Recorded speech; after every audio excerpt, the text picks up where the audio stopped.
une parole de foi, une parole de vie, une parole d'espoir. Vous assistez à l'émission Parole de vie.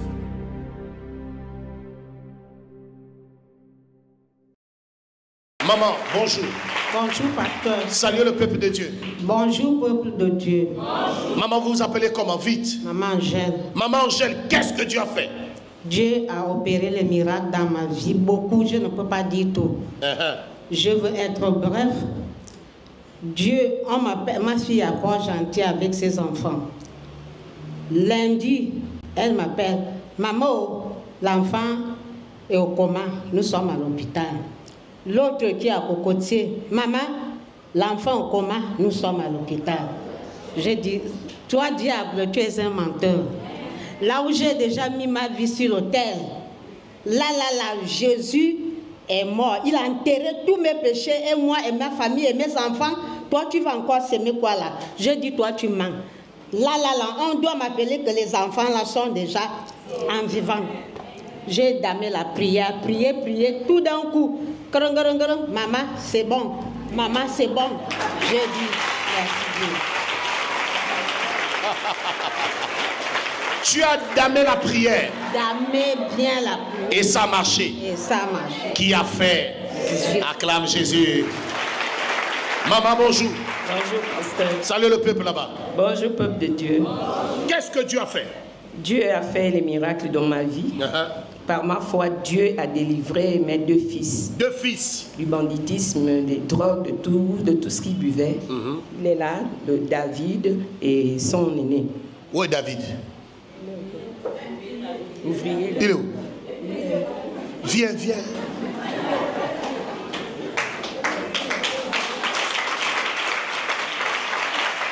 Amen. Attrape la main de ton... Donc, il était dans la drogue. Il était dans les vices. Qu'est-ce qu'il faisait? Il buvait le vin, il fumait le champ, il commençait même petit à braquer. Mais je suis rentré ici, j'ai fléchi mes genoux, j'ai prié Dieu. Et Dieu a béni. Et là, aujourd'hui, il est devenu.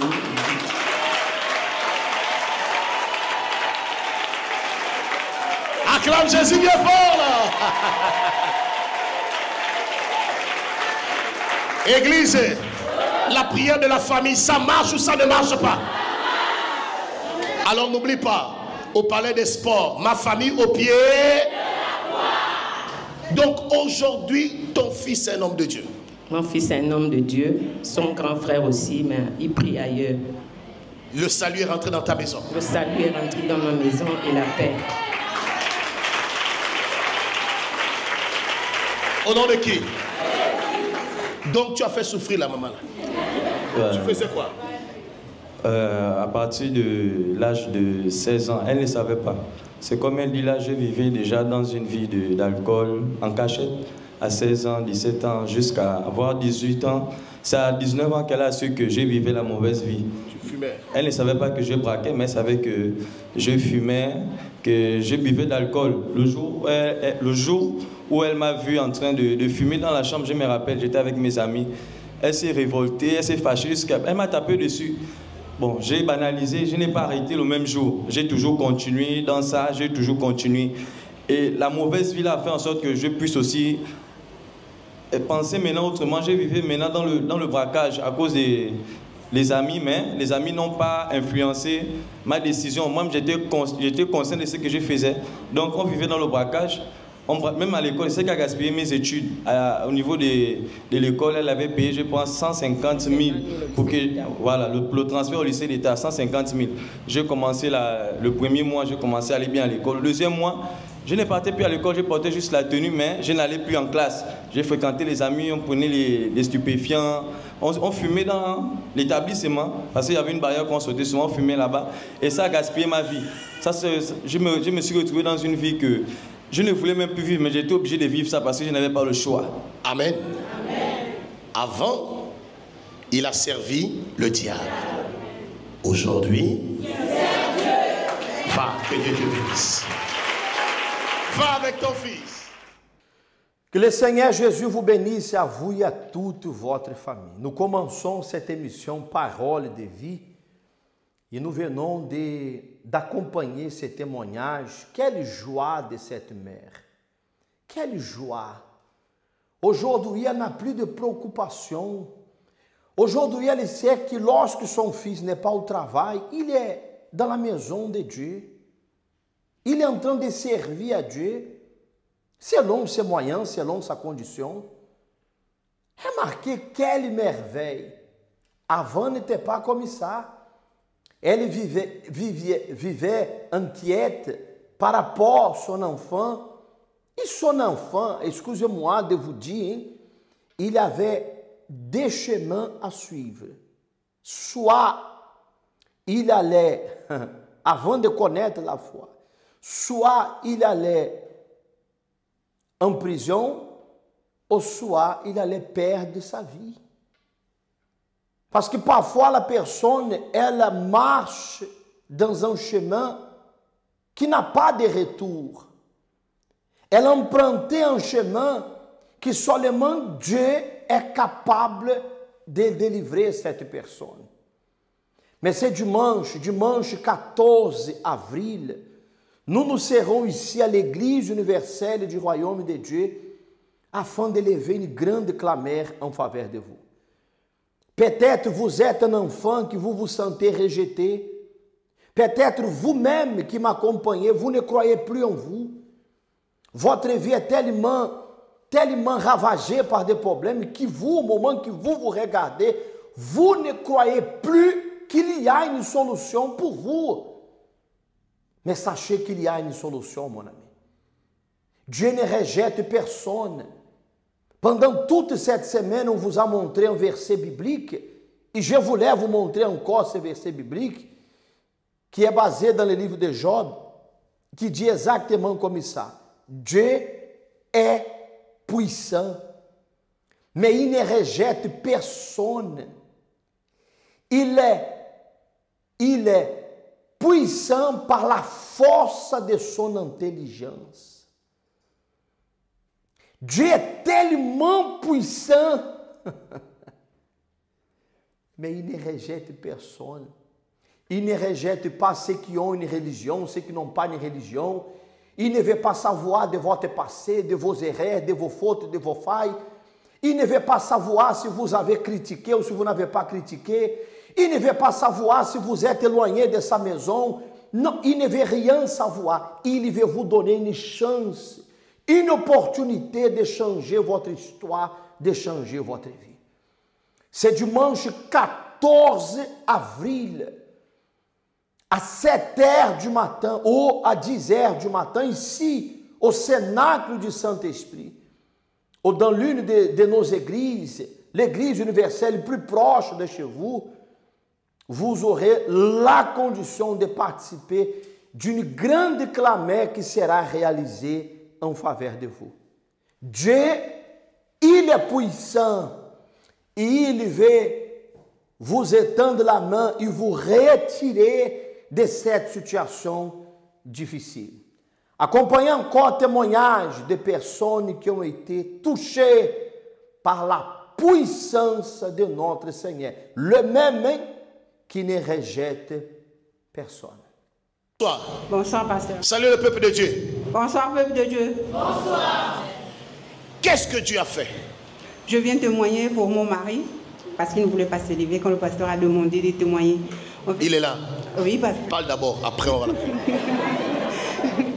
En fait, depuis que je l'ai connu, pasteur, ça fait pratiquement 18 ans. Il vit à base de médicaments à cause de l'allergie. Donc, à travers cette allergie, il ne pouvait rien mettre sur le corps. On a fait certains examens, mais on n'a rien trouvé.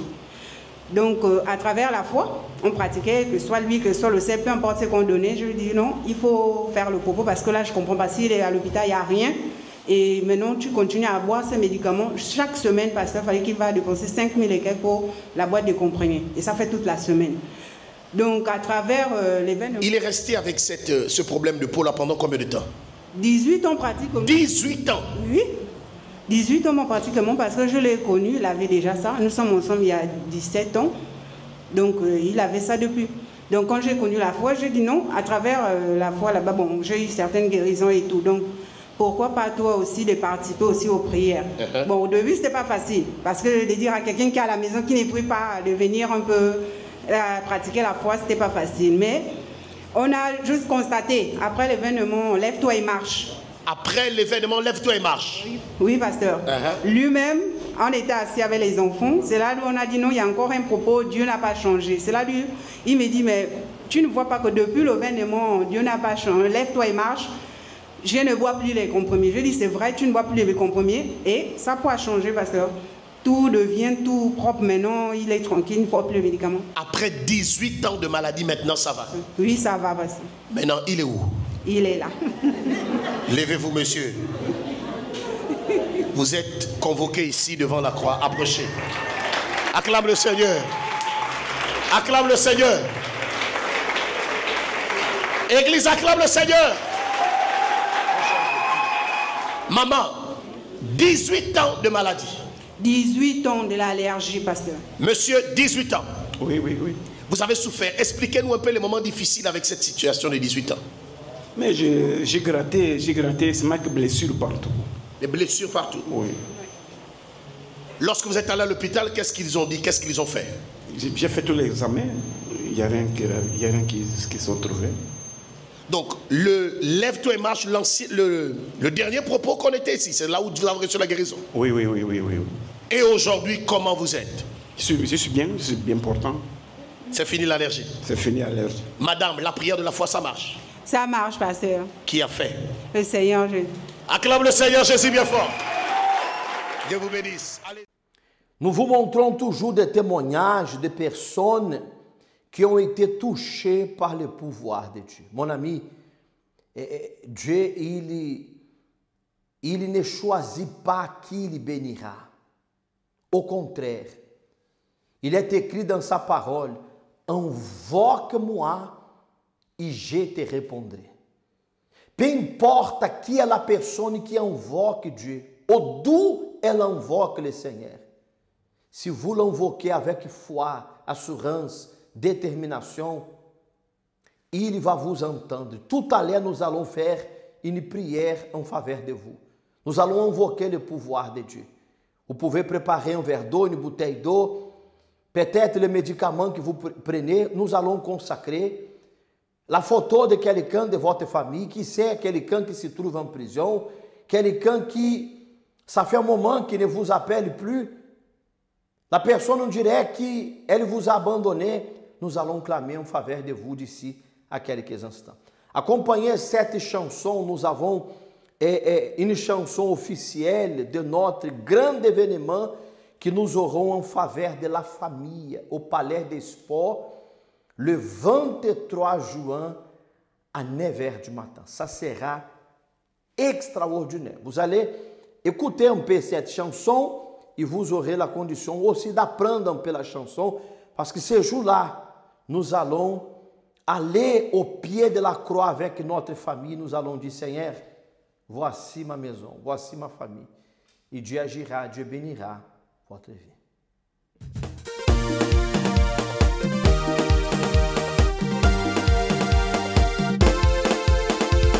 Jésus, Jésus, je dépose ma famille au pied de la croix, là où mon sauveur a tout accompli.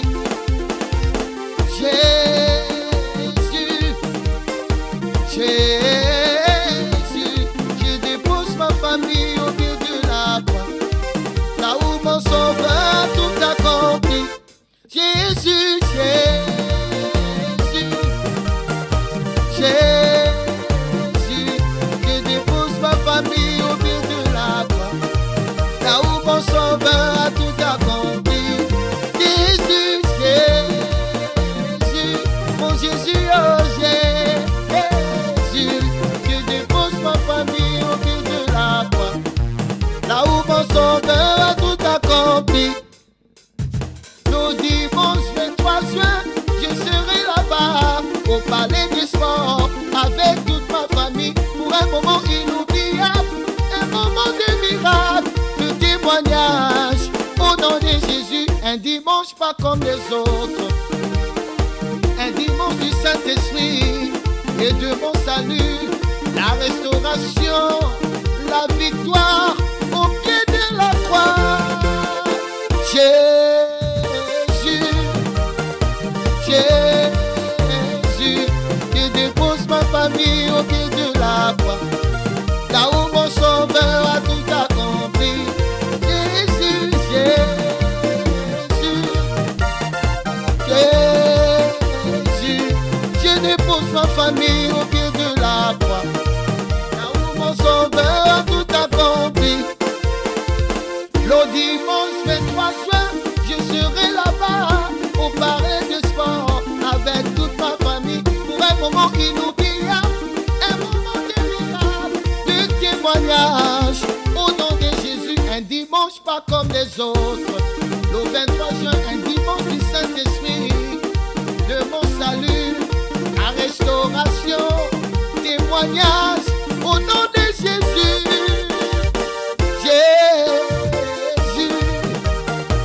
Jésus, je dépose ma famille auprès de la croix, là où mon sauveur a tout accompli. Jésus, Jésus, Jésus, je dépose ma famille au pied de la croix, là où mon sauveur a tout accompli. Au pied de la croix, au pied de la croix, au pied de la croix, au pied de la croix, au pied de la croix, au pied de la croix, au pied de la croix, au pied, j'emmène ma famille au pied de la croix, au pied, j'emmène ma famille au pied de la croix. Seigneur, voici mes enfants au pied de la croix, au pied, voici mon foyer au pied de la croix. Je n'oublie pas ma maison au pied de la croix, au pied de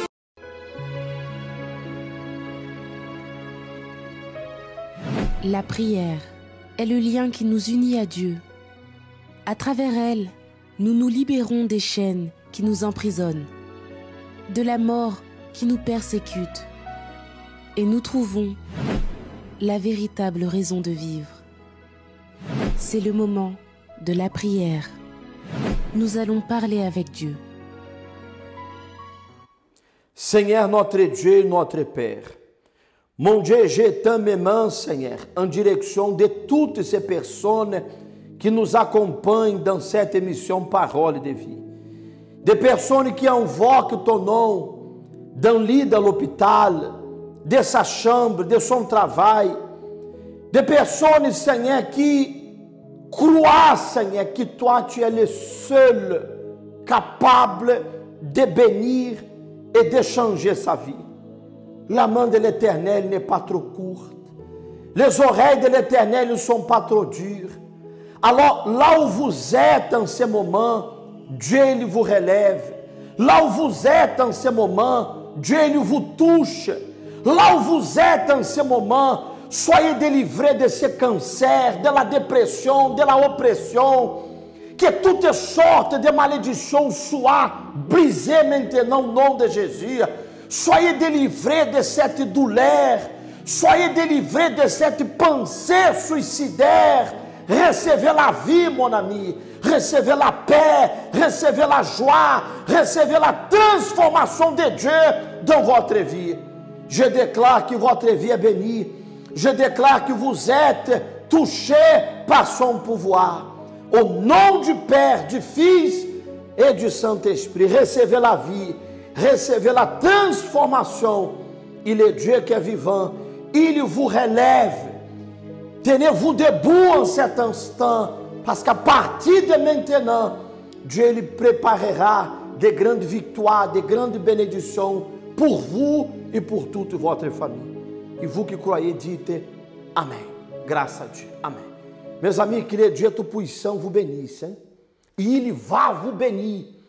Il va vous accorder la victoire. C'est dimanche 14 avril. On sera ici à l'église universelle du royaume de Dieu pour élever une grande clameur qui changera votre histoire. Au revoir. Bonsoir. Bonsoir. Salut peuple de Dieu. Bonsoir peuple de Dieu. Bonsoir. Comment vous appelez? Je m'appelle Nzoan Grassani. Qu'est-ce qui s'est passé? Bon, ce matin, j'allais venir à l'église, mais je n'ai pas pu parce que je me suis réveillée ce matin avec une terrible douleur vers le ventre. Au ventre, je ne sais pas, mais une terrible douleur vers le ventre. Et ça me gonflait, le ventre, ça me gonflait. J'étais ballonnée. Je suis partie plus de 5 fois au petit coin, plus de 5 fois. Le ventre était ballonné, j'étais faible. J'ai raté même la prière du matin. Maintenant, vers 15h, 14h, 15h, je ne voulais même pas venir. Je sentais la faiblesse. Je ne sentais pas le corps. Je ne marchais même pas bien. J'étais tellement faible. Je n'arrivais pas à me tenir debout. Je ne mangeais pas aussi. Je n'avais pas d'appétit. Mais j'ai forcé à venir. Et lorsque je suis venue, je suis rentrée. Direct, quand je suis venue, les gens passaient ici. Je me suis mis dans le rang. Je suis montée. C'est là où j'ai senti... comme si, je ne sais pas, j'ai senti une pression... qui voulait se libérer ou une pression qui s'est libérée, ben, j'ai senti en tout cas une force. Et depuis lors... Le mal est parti. Voilà, le mal est parti. Je ne sens plus mal. C'était ici, je ne sens plus mal. Je me sens en pleine forme, j'ai la force. Alors que je n'ai même pas mangé. J'essayais de grignoter, mais ce n'était pas ça. Je sentais la faiblesse. Maintenant, là, à présent, je ressens la force. Et puis, je n'ai plus mal. Qui a fait? C'est Jésus. Acclame le Seigneur Jésus. Bonsoir. Bonsoir, pasteur. Bonsoir, peuple de Dieu. Bonsoir. Je me prénomme Edou de Souza Wilfried, fils de l'ouvrier Marie. Dieu, à partir de l'année 2021, 22 et 23, Dieu m'a sorti de plusieurs situations. Car j'ai failli être emprisonné plusieurs fois, 2 fois. Et j'ai failli perdre la boule et devenir fou. Et j'ai failli mourir car j'ai fait 1 semaine hospitalisé dans le coma et une autre en réanimation. Mais par la grâce de Dieu, il m'a délivré. Le témoignage que j'ai à dire est tellement long, mais comme il n'y a pas assez de temps pour raconter, je vais juste dire que Dieu est grand, il est puissant. À travers la foi de ta mère, ça va déjà. Oui, il est le même. Qui a fait? C'est Dieu. Acclame le Seigneur Jésus. Maman, bonsoir. Bonsoir. Salut le peuple de Dieu. Bonsoir, peuple de Dieu. Bonsoir. Ça fait presque un mois que je ressens cette douleur, du pied jusqu'au bas-ventre, jusqu'au pied. Et depuis vendredi que j'ai touché le manteau, le mal est quitté. Jusqu'aujourd'hui, je ne ressens plus ce mal. Le mal est parti. C'est parti. Qui a fait? C'est Jésus. Acclame le Seigneur. Bonsoir, pasteur. Bonsoir, peuple de Dieu. Bonsoir. S'il faut parler de témoignages, je pense qu'on passerait toute la soirée. Parce qu'en ce qui me concerne personnellement, c'est depuis que je suis arrivé à l'église universelle du royaume de Dieu que j'ai trouvé Dieu et que je me suis attaché à lui. Tous les jours, je pèse mes mots quand je dis tous les jours, parce que c'est carrément tous les jours que je vois Dieu dans ma vie. Et je viens particulièrement témoigner par rapport à un fait. Il y a de cela 1 mois et demi, que ma mère est sortie de l'hôpital. En fait, c'était, je pense, un lundi ou un mardi que ma grand-sœur m'a appelé pour me dire qu'elle avait dû transporter ma mère d'urgence à l'hôpital militaire et d'où on l'a transférée dans la salle de réanimation. Je me suis rendu sur place et je suis rentré dans la salle. En fait, j'ai reconnu le corps de ma mère, mais sincèrement, je ne sais pas trop comment l'expliquer, mais il n'y avait pas de vie en fait. Il n'y avait pas de vie et le fait de la voir avec tous ces tuyaux branchés de part et d'autre, cela m'a au début frustré, mais après je suis revenu en moi. Et ce qui fait que je viens plus parler de la confiance et la communion que l'on peut avoir avec Dieu. Et ce qui fait que lorsque je suis arrivé là auprès d'elle, en sortant de la salle, je n'ai pas voulu beaucoup prier, j'ai simplement dit à Dieu, Seigneur, j'ai une alliance avec toi. Demain, ma mère doit être sur pied. Et c'est quelques jours après que j'ai appris que les médecins ont fait comprendre à mes frères et sœurs qu'il n'y avait plus d'espoir pour ma mère. Que là, ils attendaient juste que les machines s'arrêtent. Donc, ce qui fait que lorsque j'ai déterminé cela en disant à Dieu, Seigneur, dès ce lendemain, je veux voir ma mère sur pied. Ce qui fait que je partais à chaque 3 heures prier en face de la salle de réanimation. C'est-à-dire, je suis parti à 21h, à minuit, à 3 heures et à 6 heures. Au bout de 9 heures, ma grand-sœur m'appelle, elle me fait comprendre que ma mère s'était réveillée, qu'elle était en train de prendre le petit déjeuner. Et je rends grâce à Dieu pour ça. Qui a fait? C'est Jésus. Acclame le Seigneur Jésus.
Le dimanche 23 juin, je serai là-bas au palais de